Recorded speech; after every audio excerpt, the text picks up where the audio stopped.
पूछना चाहती हूँ, देश की बेटियां न्याय मांग रही हैं, क्या तो निर्लज्ज ताली बजा रहे और बजाओ ताली, क्योंकि उसमें से कोई बेटी और बहन निकल हो सकती है। अरे बोलना चाहिए, महिला होकर तो बोलूंगी ना। उसके लिहाज आप तो कट गए कुछ क्वेश्चन से। आपकी सरकार क्या कर रही है, ये सरकार के सामने एक चुनौती है। ये एक ऐसा इशू है जो कि बहुत आगे बढ़ रहा है और एक ऐसा इशू है जो कि सेटल डाउन नहीं हो रहा है। तो चलिए शुरू करते। जैसा कि आपने देखा, आज का वीडियो काफी शानदार होने वाला है, इसलिए वीडियो को पूरा देखें। और यदि चैनल पर नए हैं तो प्लीज चैनल को सब्सक्राइब भी करें, और वीडियो जरा सा भी आपको पसंद आए तो वीडियो को लाइक करें और कमेंट की भरमार लगाएं। तो चलिए देर न करते हुए वीडियो की शुरुआत करते हैं।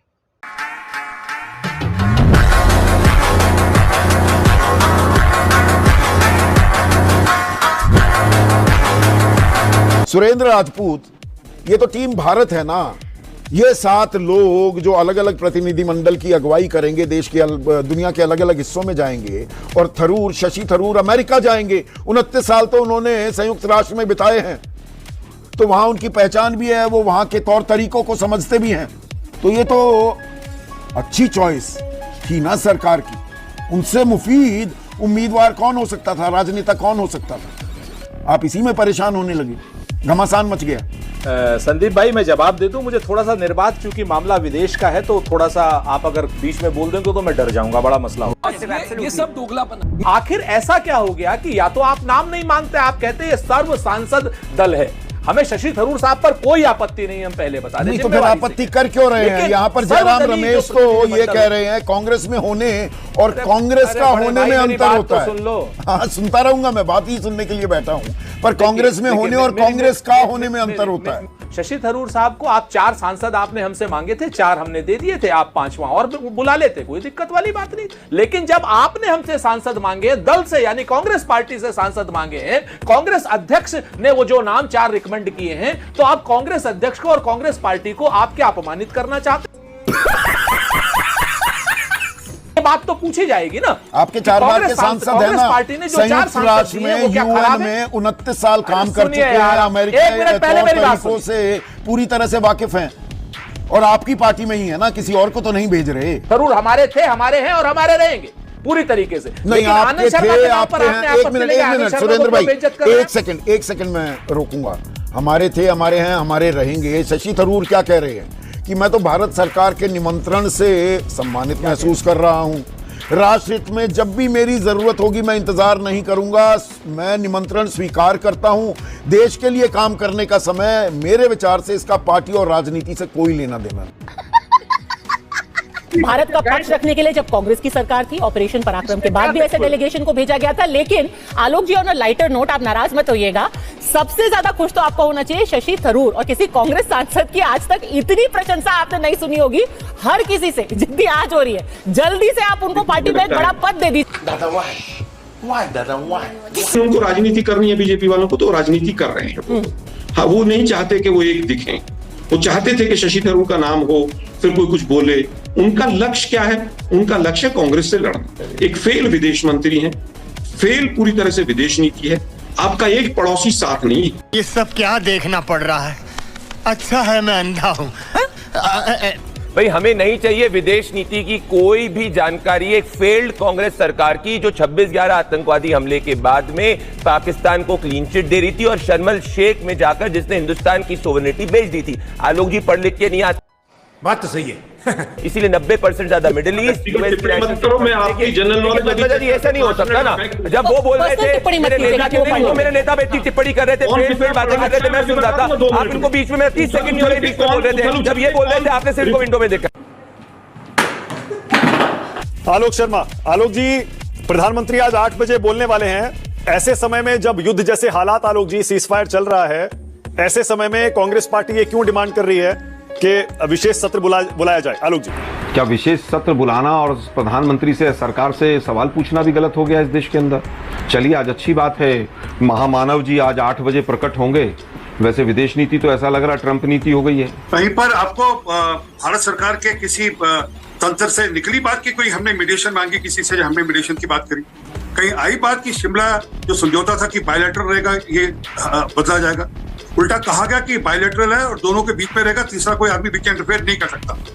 वो फिर अमेरिका ने सीज़फायर कैसे ऐलान कर दिया अगर वहां पर कोई मध्यस्थ था नहीं तो? ये दानव कहां से ले आते बीच बीच महादानव जी, वो महादानव की गलती होगी। गजब तो महादानव की बात करो जो राहुल गांधी और खड़गे साहब को वहां पर आदमी अपने प्रेस मीट में दिखाती है। और मोदी जी के खुद के शब्द हैं कि ये काल युद्ध का काल नहीं है, this era is not an era of war. तो फिर कैसे काम होने वाला है? 19 अगस्त से पहले अगर आपसे कोई पूछता 370 खत्म हो सकता है, मोदी जी कर सकते हैं, तो कुछ इसी तरह का जवाब आपका होता कि 77 साल में नहीं हुआ, 75 साल में नहीं हुआ। जम्मू कश्मीर की विधानसभा को कॉन्स्टिट्यूएंट असेंबली को रिवाइव करना पड़ेगा, संविधान संशोधन होगा, कैसे हो सकता है? कश्मीर में आग लग जाएगी, चीन आ जाएगा, अमेरिका दबाव डालेगा और सारे इस्लामी देश जो है खिलाफ हो जाएंगे आप पे, तेल कहाँ से आएगा, तेल मिलना बंद हो जाएगा। ये सब बातें कही जाती थी और जम्मू कश्मीर के नेता क्या बोलते थे ये तो याद ही है हम लोग। तो जब घटना हो जाती, कोई चीज़ हो जाती है तो वो नॉर्मलाइज हो जाती है।